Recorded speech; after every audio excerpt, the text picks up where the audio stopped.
하나님의 말씀은 베드로전서 4장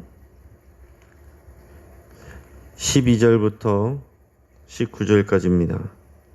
자, 오늘 본문을 통해서 오히려 즐거워라 라는 제목으로 말씀의 은혜를 나누겠습니다. 여러분, 요즘에 TV 예능 프로그램에서 가장 자주 볼 수 있는 사람들이 미스터 트롯맨들이라고 합니다. 아마 이제 보신 분들은 다 좋아하시고 아실 텐데, 이 코로나 기간 동안에 또 시청률을 올리면서 그 프로그램이 이제 성공을 했습니다.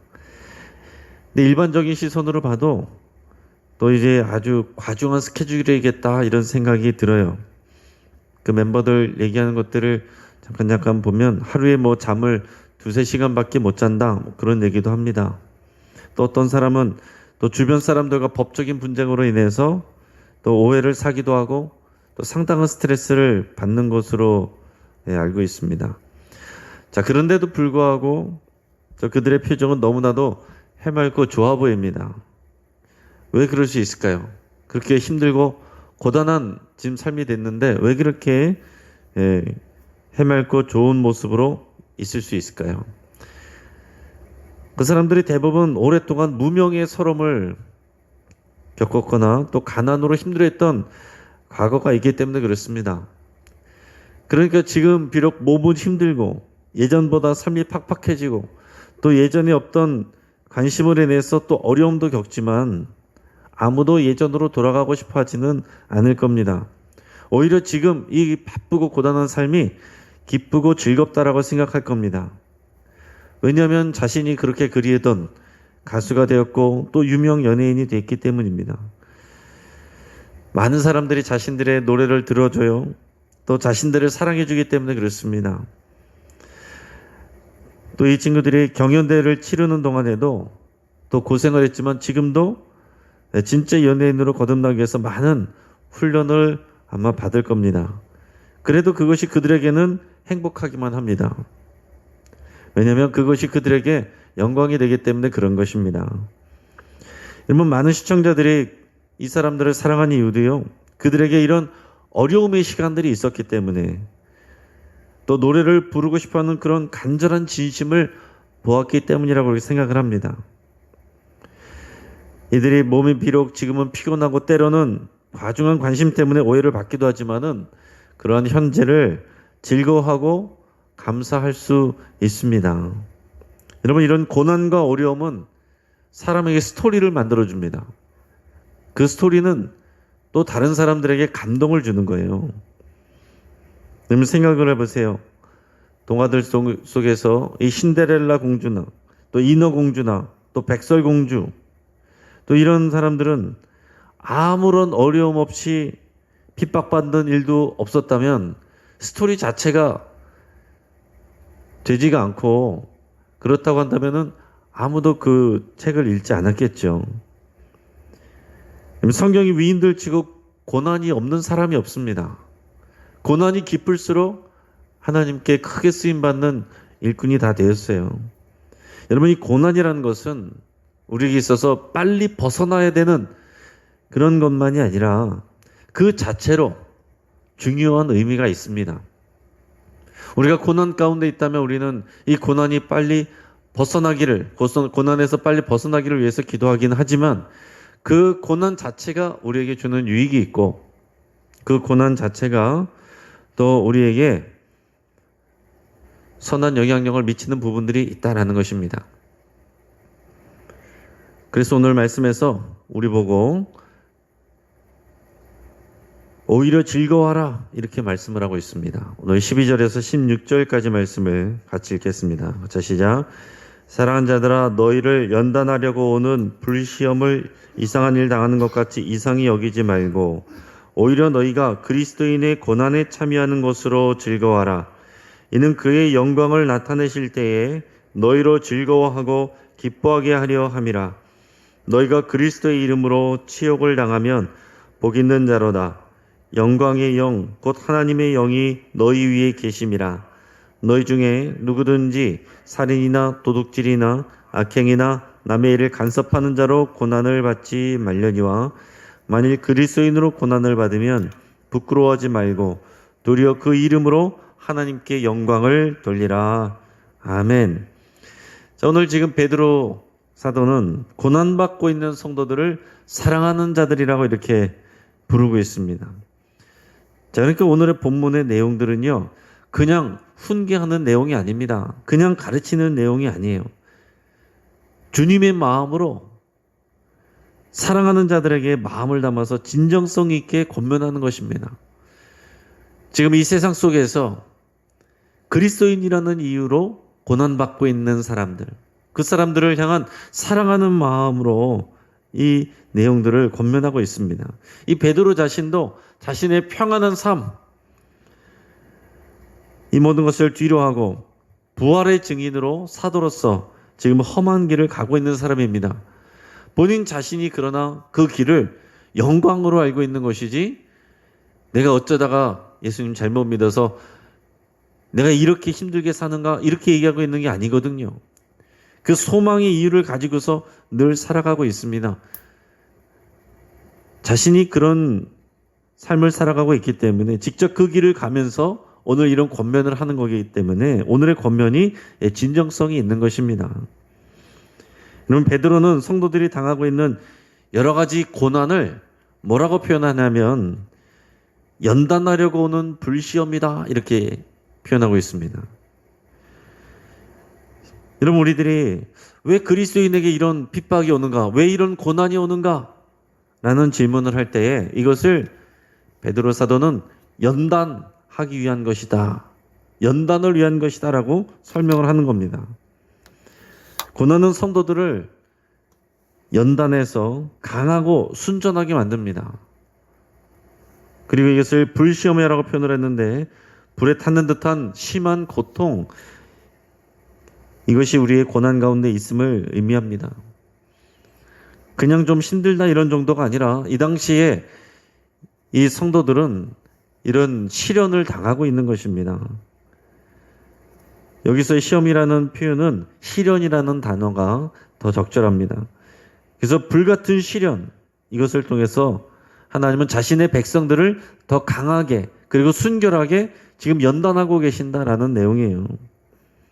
여러분, 이런 고난의 불시련이 올 때에 자신들을 연단하시는 하나님의 은혜구나, 여러분, 이것을 고백할 수 있는 것이 중요한 우리의 믿음입니다.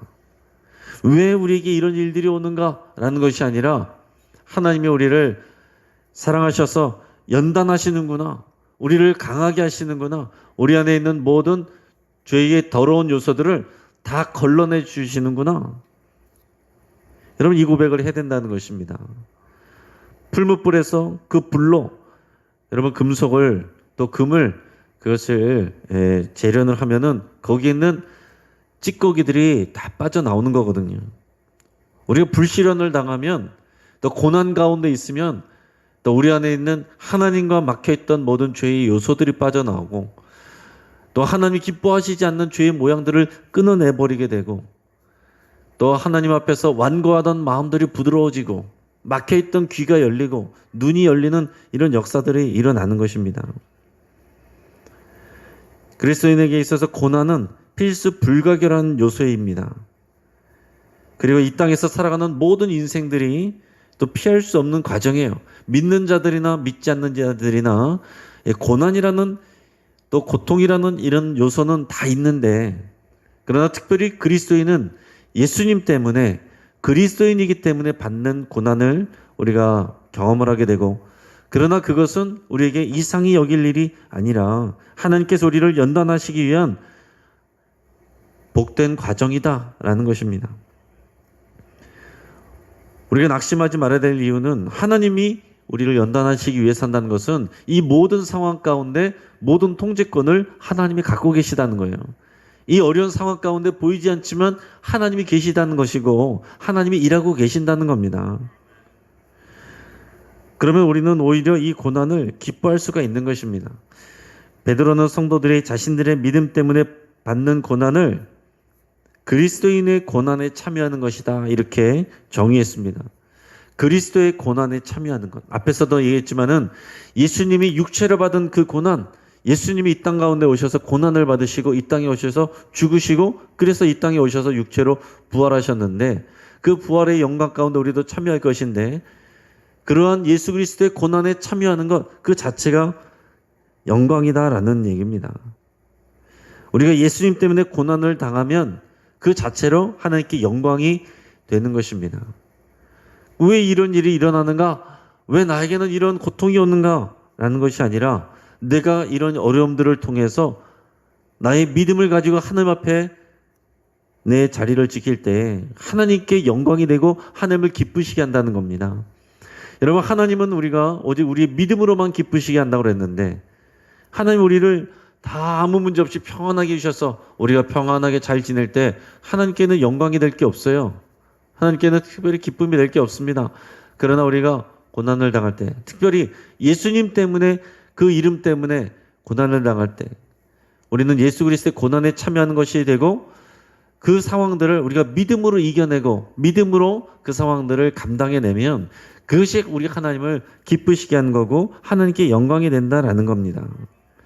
하나님께서 훗날에 하나님의 영광을 드러내게 될 때에 그리스도의 고난에 참여한 성도들을 반드시 칭찬하시고 큰 상급을 주시는 겁니다. 여러분, 모든 사람이 똑같이 구원을 받지만 하나님 나라에 가서 반드시 상급은 있는 거예요. 우리들이 믿음으로 행한 만큼, 믿음으로 견뎌낸 만큼 하나님께서 상급을 주십니다. 그래서 그러한 하나님의 영광과 칭찬과 상급을 생각하면 오히려 기뻐하고 즐거워할 수 있다는 것입니다. 간혹 보면 나는 상급은 필요 없어요. 구원만 받으면 됩니다. 그런 분들이 있어요. 그러면 그것은 온전한 믿음이 아닙니다. 우리가 하나님의 칭찬과 영광, 상급을 생각해야 됩니다. 그것을 생각하고 소망하는 사람이 하나님이 원하시는 길로 갈 수가 있어요. 안 하는 됐고 구원만 받으면 됩니다 하는 사람들은 좁은 길로 갈 수가 없습니다. 시온까지 갈 수가 없다는 얘기예요.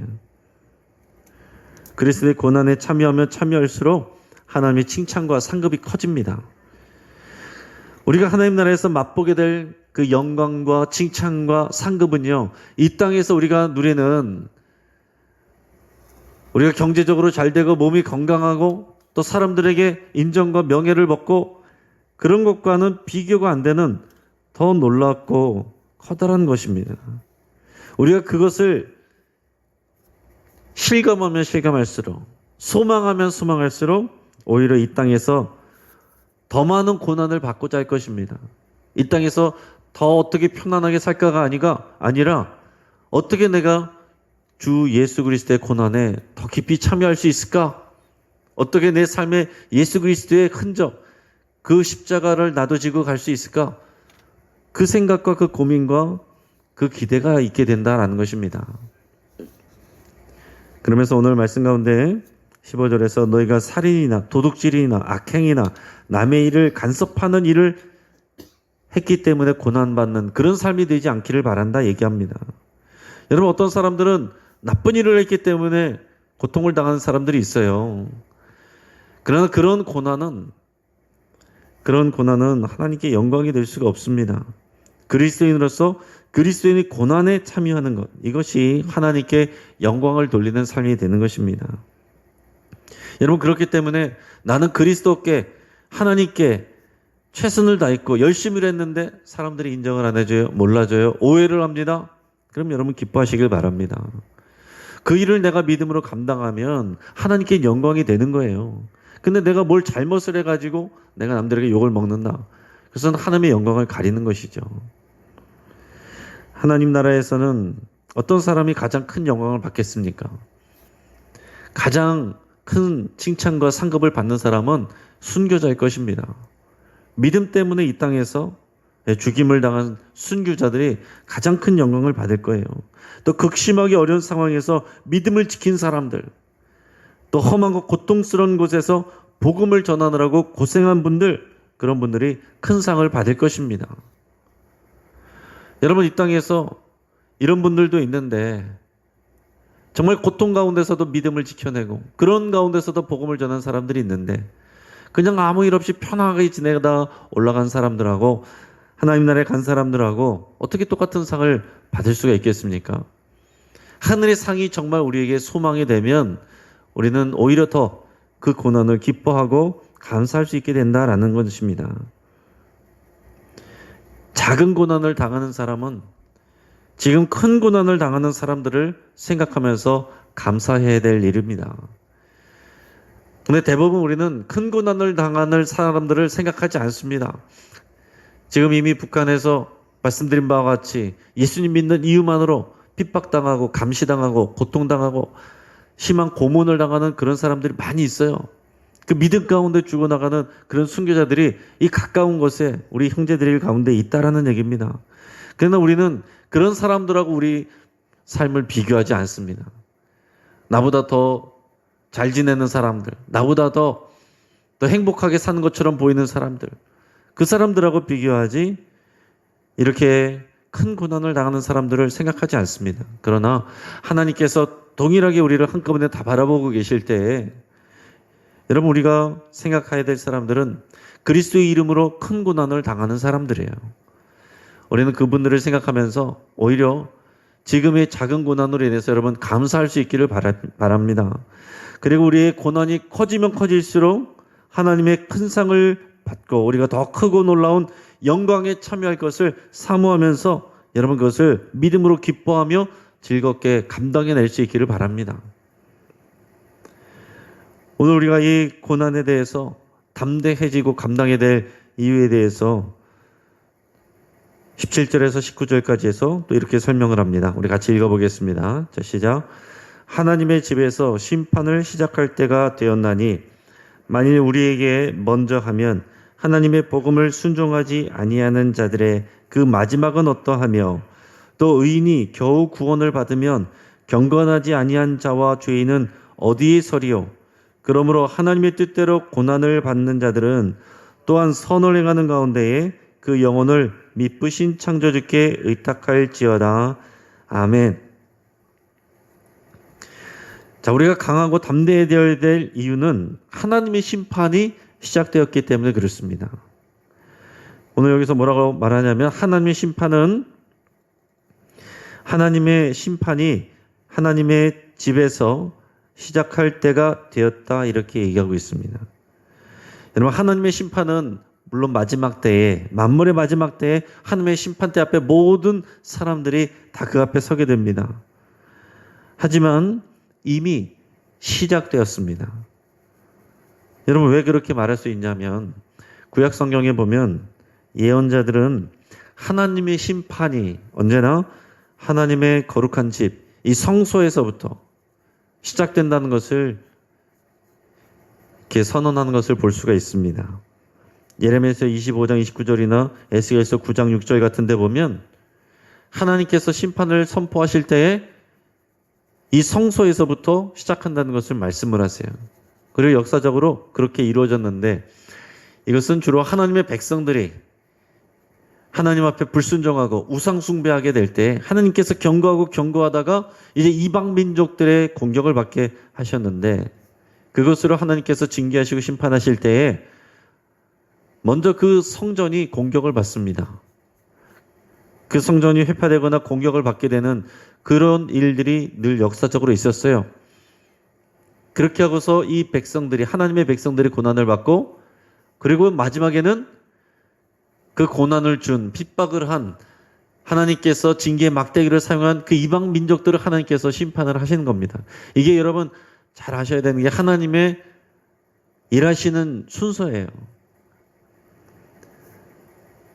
이 성소, 이 건물을 믿었던 이스라엘 백성들을 그 앞에서 하나님께서 그 성소에서부터 심판을 하시고 그 백성들을 심판하시고 이방 민족들을 심판을 하셨습니다. 자, 그런데 이 신약 시대에도 하나님의 심판이 어디서부터 이루어지냐? 하나님의 집에서부터 이루어진다는 겁니다. 신약 시대에서 하나님의 집이라고 말하는 것은 교회를 말하는 거예요. 그러니까 여러분 교회에 먼저 하나님의 심판이 이루어진다는 것은 뭐냐면은 교회에 핍박과 환란이 먼저 온다는 것입니다. 근데 이미 2000년 전에 이 교회의 초대교회에서부터 핍박과 환란이 왔죠.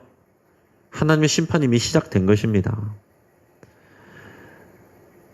그러고서 지금 하나님의 심판이 시작이 되었고 마지막 때에 완성이 된다는 거예요. 하나님의 구원이 예수 그리스도의 십자가와 부활을 통해서 이미 시작되었고 마지막 때 완성이 되는 것과 같이 하나님의 심판도 이미 이 초대교회 성도들의 이 고난을 통해서 이미 시작이 되었습니다. 하나님의 심판이 이루어지고 있는데 그 하나님의 심판이 먼저는 하나님의 집에서부터 이 백성들의 고난을 받는 것은 그런 과정 가운데 있다라는 것을 얘기를 하는 거예요. 그러면서 그런데 지금 베드로 사도가 얘기하고자 하는 것은 뭐냐면 지금 이 교회가 심판받아야 된다는 얘기가 아니라 하나님의 교회가 하나님의 집이 우리에게서 이렇게 심판이 이루어지고 우리가 고난을 받는다고 한다면 그러면 복음을 순종하지 않는 믿지 않는 자들 그리고 믿음의 사람들을 핍박하고 고통을 주는 그 사람들은 그 심판대 앞에 설 때 얼마나 더 큰 고통을 받겠느냐 그것을 생각하라는 얘기입니다. 의인이 겨우 구원을 받으면 경건하지 않으지 아니한 자와 죄인은 어디에 서겠는가? 우리도 이렇게 어려운 고난을 당하면서 그러나 이것을 이겨내면서 어렵게 우리가 구원의 완성에 간다면 믿지 않는 자들은 얼마나 그들의 구원을 받기 위해서 더 큰 고통과 고난을 받아야겠는가? 또 끝까지 믿지 않고 순종하지 않을 때 그들이 받아야 될 그런 고통은 영원한 것이고 여러분 이 땅에서 우리가 잠시 받는 그런 것과는 비교할 수 없는 더 크고 중요한 것입니다. 우리가 흔히 말하는 영원한 지옥불의 그런 시련이 기다리고 있는 건 아니겠습니까? 그러니까 여러분 우리는 이 영혼의 세계에서 일어날 일들을 생각하지 않고 이 땅에서 눈에 보이는 것만 생각할 때 근심하고 넘어지고 시험 들고 그 일을 반복하는 것입니다. 그러나 이 하나님의 때에 이루어질 일들 그러나 이것이 이미 초대교회 때부터 신약세대 때부터 이 교회의 고난으로부터 이미 시작되었고 우리는 그 하나님의 심판 가운데 이미 있기 때문에 오늘 믿음으로 살아갈 때 하나님의 마지막 때 영생에서 일어나는 그 심판을 받을 사람들을 생각할 때 우리는 여기서 겪는 이 고난들은 작은 것이 된다라는 것입니다.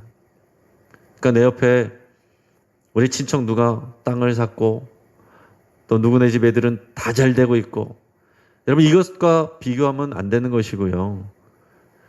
지금 이 땅 가운데서도 이 어려운 가운데 또 핍박을 받아가면서 복음을 전하고 순교하는 사람들 핍박받으면서도 믿음을 지키는 사람들 여러분 그런 분들을 우리의 삶과 비교를 하셔야 됩니다. 그리고 나를 핍박하고 예수 믿는 나를 핍박하고 고통을 주는 사람들이 당하게 될 여기서 우리가 잠시 겪는 고난과 비교도 안 되는 고난을 받을 것을 고통을 당할 것을 여러분 생각을 하셔야 된다는 얘기죠. 그래서 결론적으로 말하는 것은 뭐냐면 예수님을 위해서 선을 행하다가 지금 이 땅에서 고난을 당하고 있는 성도들에게 이 지금 우리가 당하는 어려움과 고난 때문에 중도 포기하지 말고 더욱 선을 행하라. 하나님이 기뻐하시는 일을 더욱 공격적으로 하라. 그런 얘기입니다. 여러분 교회 일에서도 여러분께서 하나님을 위해서 일하고 하다가 보면은 오히려 상처받고 더 힘들어지고 차라리 내가 안 했으면은 괜찮아졌을 걸. 문제 없었을 걸. 내가 왜 이런 일을 맡아가지고서 이 고생을 하는가. 여러분 생각을 바꾸셔야 된다는 얘기예요. 내가 오히려 주의 일을 감당하면 감당할수록 여러분 더 오해도 많이 받고 판단도 많이 받고 손가락질도 많이 받을 수 있습니다. 그것을 여러분 오히려 기뻐하시길 바랍니다. 예수 그리스도가 그러셨어요. 하나님이 기뻐하시는 뜻을 위해서 이 땅에 오셨는데 다 환영받은 것이 아니라 예수님을 오해하고 예수님을 모욕하고 예수님께 수치를 주고 예수님을 죽였습니다. 우리는 그리스도인으로서 그 십자가 죽음에 동참한 사람들이에요. 내 작은 고난이 내 작은 오해를 받는 것이 예수님의 십자가에 조금이라도 내가 동참하는 것이구나. 내가 이것을 믿음으로 넉넉히 감당해낼 때 하나님께 기쁨이 되는구나. 여러분 그 생각을 하실 수 있기를 바랍니다. 그렇기 때문에 우리는 중단 없이 하나님이 기뻐하시는 일을 더욱 행해야 될 일이고 우리의 영혼을 하나님께 미쁘신 하나님, 신실하신 하나님, 변함이 없으신 우리 하나님께 우리의 삶을, 우리의 영혼을 의탁해라 라고 얘기하고 있습니다. 우리 하나님께 맡기는 거예요. 우리 자신이 판단하는 것이 아닙니다. 우리 자신이 결론 내는 것이 아니고 하나님께 맡겨드리는 거예요. 여러분, 그리스도인들 가운데, 교인들 가운데서도 항상 잘하다가 마지막에 가서 시험 들고 그 자리를 지키지 못하고 문제가 되는 것은 자신이 다 판단하는 것입니다. 내가 다 판단을 하는 거예요. 여러분, 내가 고난받는 자리에 있으면 하나님께 영광이 되지만 내가 판단하는 자리에 있으면 그 영광을 가리게 되는 것입니다. 모든 것을 하나님께 의탁하실 수 있기를 축복합니다. 이제 오늘 말씀을 정리합니다.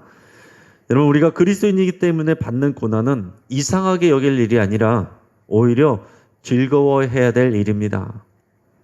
우리가 예수님 때문에 고난을 당하고 치욕을 당하는 만큼 비례해서 하나님의 영광과 칭찬과 상이 있을 것입니다. 또 그리스도인의 고난은 하나님의 심판의 시작인 것이고 그 마지막은 그리스도인들을 핍박하던 사람들입니다. 고난받던 그리스도인들은 하나님의 영광에 들어가면 반대로 핍박하던 죄인들은 돌이킬 수 없는 심판과 징계를 받게 될 것입니다. 그렇기 때문에 결론적으로 변함없이 우리는 신실하신 하나님께 우리의 모든 삶을 의탁하고 하나님이 기뻐하시는 일을 중단 없이 더욱 행해야 될 것입니다. 같이 한번 기도하겠습니다. 오늘 말씀을 붙잡고 함께 기도하겠습니다. 여러분, 우리가 예수님 때문에 고난을 받는 일이 있다면 이상히 여기지 말고 오히려 즐거워하기로 여러분 결단할 수 있기를 바랍니다. 내가 하나님의 일을 감당하려고 더 섬기고 봉사하다가 사람들에게 상처받는 말을 받았다면 그것을 피하지 말고 중단 없이 하나님께 맡기고 더욱 그 선을 행할 수 있기를 바랍니다. 그리스도인의 고난에 참여하는 것을 여러분 사모하고 오히려 기뻐할 수 있기를 위해서 기도하시고, 우리는 연약해서 그렇게 잘 못하지만 성령님께서 우리 마음을 강하게 하시고 이 말씀 가운데 분명하게 서서 우리가 오히려 즐거워할 수 있도록 여러분 기도할 수 있기를 바랍니다. 나를 힘들게 하는 사람들은 나의 구원과 상급을 위해서 수고하는 사람들이란 것을 여러분 꼭 기억하시고, 그 사람들을 미워하고 원망하는 것이 아니라 오히려 그 사람들을 축복하며 기도할 수 있기를 바랍니다. 여러분, 우리 영신교회가 영광스러운 그리스도의 고난에 참여하는 사람들이 많아지기를 위해서 기도하고 어려운 가운데서도 중단 없이 하나님께 우리 영혼을 의탁하며 하나님이 기뻐하시는 일을 위해서 더욱 힘쓰는 자들이 많아질 수 있도록, 그렇게 될 수 있도록 하나님께서 힘을 공급해 주시도록 모든 일꾼들에게 하나님께서 힘 주시도록 위해서 함께 기도하겠습니다. 오늘 수요예배 하나님의 은혜가 충만하도록 위해서 함께 또 기도하기로 원합니다. 또 우간다의 김무열 선교사님 위해서 함께 기도하겠습니다. 우리 가족들과 함께 건강할 수 있도록 위해서 기도해 주시고, 코로나 시대를 헤쳐나갈 수 있는 지혜를 주시고, 지금 준비 중인 제자훈련 사역 이것이 잘 준비될 수 있도록 여러분 함께 기도해 주시기 바랍니다. 또 우리 영신교회가 기도로 무장하는 교회가 될 수 있도록 위해서 기도하겠습니다. 기도의 뜨거운 불길이 타오르기를 위해서 기도하겠습니다. 코로나로 인해서 우리가 어려운 때일수록 교회가 위축되는 것이 아니라 더욱 하나님이 기뻐하시는 선을 위하여 더욱 전진하는 교회가 될 수 있도록 위해서 같이 기도하겠습니다. 이 여러 가지 일들을 위해서 우리가 주여 한번 간절히 부르짖고 합심해서 함께 기도하겠습니다.